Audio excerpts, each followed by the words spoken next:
The meeting clearly covered a huge amount of ground, which isn't surprising. The Quad has really put forward a pretty ambitious agenda when it comes to things like infrastructure spending, the pandemic recovery, getting more vaccines into arms across the region. They've committed to try and getting 1 billion doses out by the end of this year, and a whole lot of work across a whole lot of other domains, ranging from cybersecurity to maritime security and others as well. There were no new big announcements today, which is not in itself hugely surprising. I mean, they do have an enormous amount of work to be getting along with.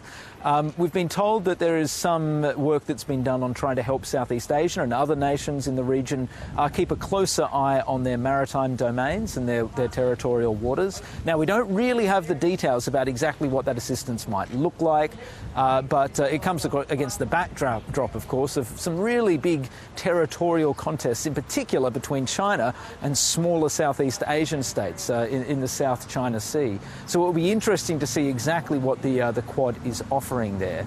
But there were no sort of dazzling announcements out of this meeting today. I think the fact that it's happened at all is actually quite interesting and significant.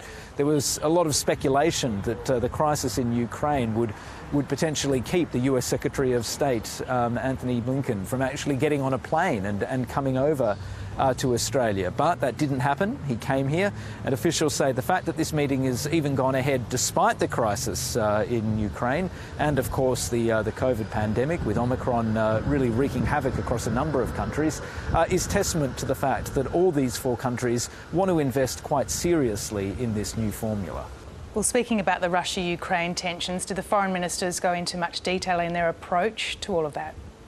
Yeah, this is an interesting one because, of course, Russia and Ukraine are very much not in the Indo-Pacific, and at least in theory, the main focus of the Quad is cooperation in the Indo-Pacific. So, of course, the whole swathe of Asia, Pacific, all the way out across the Indian Ocean. But nonetheless, the subject was discussed. In exactly how much detail, we don't know. And it's clear that there are real differences between the different members of the Quad when it comes to their approach to Russia. Now, this isn't surprising because India, which is, of course, one of the members of the Quad, still retains a really strong relationship with Russia. They were very close during the Cold War, when India received vital support from Russia. There's a lot of fondness still in India today for that, even though the two countries are not nearly so close as they were 30, 40 years ago.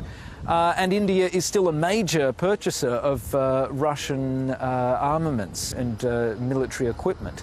So India has tried to straddle this issue of Ukraine and Russia very carefully, not publicly criticising Russia, nor publicly defending its actions, basically trying to keep out of it. So when Minister Jaishankar, the Indian External Affairs Minister, was asked about this, he simply said that the Quad is all about what we are for, not what we are against. Now, that is a very different tone to the one that was taken, for example, by Marise Payne, the foreign minister, who raised concerns about Russia's actions and who said that the vision that Russia and China had put forward in their recent statement, pledging closer cooperation, was one that was counter to Australia's interests. It was also very different to Anthony Blinken, who said really emphatically, banging the lectern as he did it, that what happened in Ukraine mattered here in the Indo-Pacific, in this region, because of the principle of territorial sovereignty being undermined.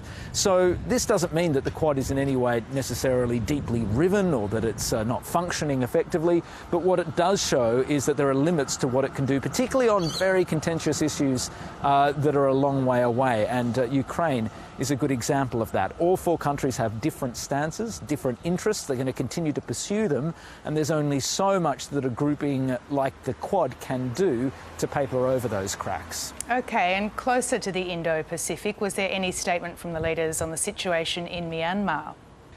Yes, there was some discussion on Myanmar, and although the differences on Myanmar aren't nearly as stark as they are over Russia, there are still some pretty noticeable distinctions in the way that the four countries are trying to tackle this enormously complex problem. America, of course, along with a small number of Western nations, has actually imposed fresh sanctions on Myanmar. and on the military junta in an effort to try and really ramp up pressure on it and to try and get it to free political prisoners and restore democracy. But none of the other three Quad countries have done this, neither Australia, nor Japan, nor India. Now, each have their different reasons for this. India has a long land border with Myanmar, which is really troubled. You've got insurgents, you've got guns coming across that border, you've got the problem of drugs. India needs to negotiate with Myanmar on this, and so it has to, at least to some extent, keep the military junta on board. With Japan has pretty substantial commercial interests in Myanmar, although they are slowly withdrawing them. And on top of that, it remains worried, or elements of the Japanese elite remain worried, that if they abandon Myanmar, then it will just get pushed even more close towards China, and they will lose all leverage. Australia, it sort of sits in the middle. It hasn't imposed new sanctions, but that's probably more to do with the fact that we don't necessarily believe it's hugely effective, and also because we want to do everything possible to push ASEAN, the Association of Southeast Asian Nations, forward to try and get them to take care of the problem, as Southeast Asia has made it very clear it would like to do. So there are very different reasons here for the fact that these different countries take different approaches. But what it does demonstrate, again, is that even in our region on some of the most compelling and important issues, like Myanmar, and even despite the fact that there's so much common ground on so many issues between the four members of the Quad, when it comes to something like this, there are still substantial differences, and the Quad can only go so far in bringing these countries together to formulate some kind of common response. Right, Stephen Dziedzic, thank you. No problem. Thanks for having me.